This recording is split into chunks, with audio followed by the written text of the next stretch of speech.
This trap card is seeing play in 2021 competitively, and nobody knew about it before. So Broken Line is a counter trap card that negates the activation of any monster effect or spell or trap card, given it was activated in the same column as Broken Line. Now, how come another column card can be good in 2021, and how did Pac and also Gabrielle manage to do well with this card in high-level tournaments? Today we'll try to figure out the answer to this question, but before we start, I would like to ask you guys to consider subscribing to this channel and liking the video, because it really does motivate me a lot to keep making videos like these. And now let's jump right into it. So first things first, Broken Line is a counter trap card, which is already a pretty powerful card by design because it is unrespondable. You can't really respond to a counter trap card unless you are using your own counter trap card. So people would actually have to rely on cards like Solemn Judgment just to negate a card like Broken Line or their own copy of Broken Line. But the thing is, you actually have quite a lot of flexibility with this card,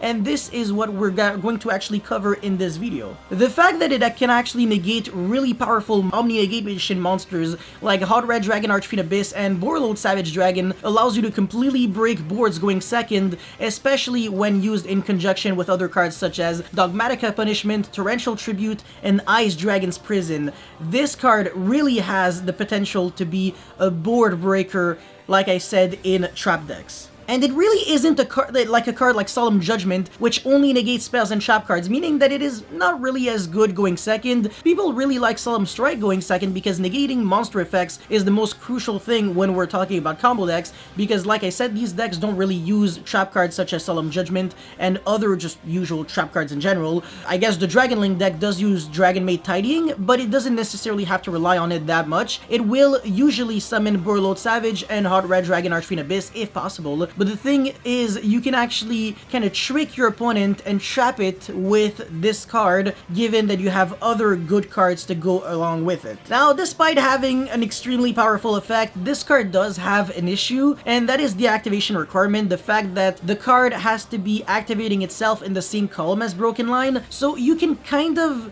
say that this is something that shouldn't really bother you, but at the same time it could. Now, if you're going first, this card is almost just an RNG card because your opponent has all the freedom in the world to choose in which columns he's using his cards. However, if you're going second and your opponent already established his negations, his boards, whatever, well, you can actually just set Broken Line in front of whichever card that you're trying to negate for next turn when you're going to use your other power cards like Torrential Tribute, and then when your opponent does use his Omni Negate, you're going to just negate it with Broken Line. Again, since it is a counter trap card, your opponent can absolutely not do anything about it. That being said, I think people are probably not going to give enough credit to this card because people probably only think about infinite impermanence when they try to position their cards going second. So even going first, Broken Line might still have quite a lot of value. Let's just say that you're putting this card, you're setting it in column number 3, which is the middle column. A lot of people just have the inherent reflex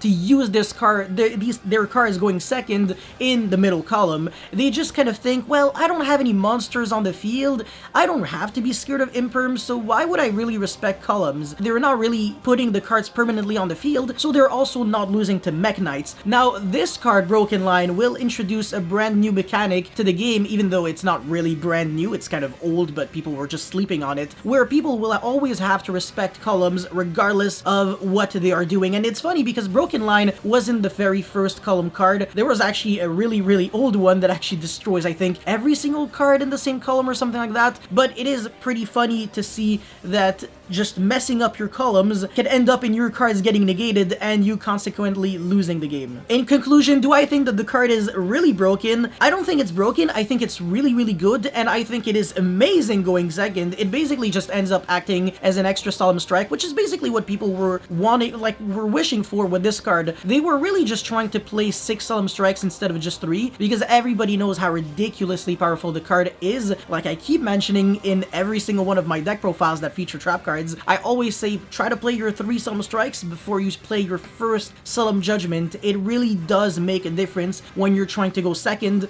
because people will already have their board set up, and the fact that Solemn Judgment only negates further summons and not monsters that are already there on the field is definitely a deal breaker. But a card like Broken Line is always going to be really nice going second. Going first, it's definitely, like I said, going to have that psychological effect effect on people, and it'll apply more pressure and more stress to people, since now every single time they have to commit to a play, they have to think thoroughly about everything that they're doing. So I do believe that the card will be good, but unfortunately, moving forward, and the more popular the card becomes, I think the worse it will overall be at the end, because people will be a bit more aware, and it'll be more inherent and natural for them to play around the card, just like people inherently already easily play around Mech Knight monsters by always trying to set their trap cards and stuff, not behind their monsters, obviously. So I think this will follow suit, and we might actually have, I don't know, future formats in the world, even when Broken Line will not be played, where people always try to play around Broken Line because they will have respect for the card.